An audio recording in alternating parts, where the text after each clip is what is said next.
Kurani Fisnik në Mekë I trajton dy tema kryesore.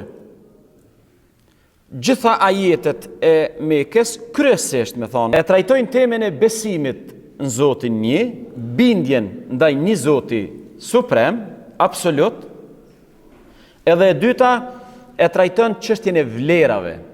Kurani punën e besimit në Zotin dhe punën e vlerave nuk e ndan.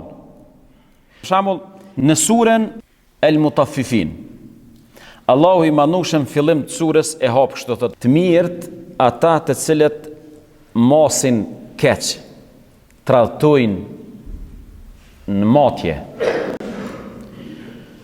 Specifikisht mund të themi që bëhet fjalë për matjet në peshore, mirë po nuk përjashtohet mundësia që Kurani na flet edhe për një farë objektivizmi. Domethënë, të mirët ata që nuk janë objektiv kur mosin. Tash na mund të mosim ka njëherë pesha, po ka njëherë mund të mosim edhe çështje të natyrës morale. Kur të gabon djali yt, nuk e sheh. Kur të gabon ai atina e bë bishk. Që kjo është matje me defekt, si e korrekt. Apo kupton, kur të gabojsh ti, Zoti ma fal. Kur gabon tjetri e bën bishk. Domethënë është defekt në matje. Të mirët ata që mosin keq. Kur motin për veten, e marrin të plot. Kur është pyetje me do për veti, janë shumë korrekt edhe e dojnë të plot. Kur motin për të tjerët, kur I motin të tjerët ose motin për të tjerët, gjithmonë u japin në mënyrë të mangët ose në formë të mangët. E tash, çto tri ajete janë thirrje për ndërgjegjen njerëzore. Zoti e thirr ndërgjegjen që mos me kone pa drejt, veçanërisht në ekonomi, në fushën e ekonomisë.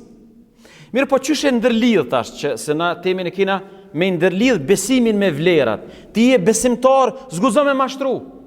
Sepse mashtrimi hub besimin edhe e hub kuptimin besimit në Zotin. Tash çysh e lidh Zoti? Çfarë thon në vazhdim? A nuk mendojnë këta njerëz se do të ringjallen? Që tash këtu intervenon besimi, roli I besimit. A nuk mendojnë këta njerëz që do të ringjallen në një ditë madhore? Dita kur njerëzit do të qëndrojnë para Zotit madhnushëm. Shihni sa mënyrë perfekte e ndërlidh, domethënë çështjen e besimit Zotin, daljes para Zotit, besimin që kemë dhënë llogari para Zotit, edhe çfarë do lloj njëllosje ndërgjegjes përballë matjeve ose tradhtisë që mund të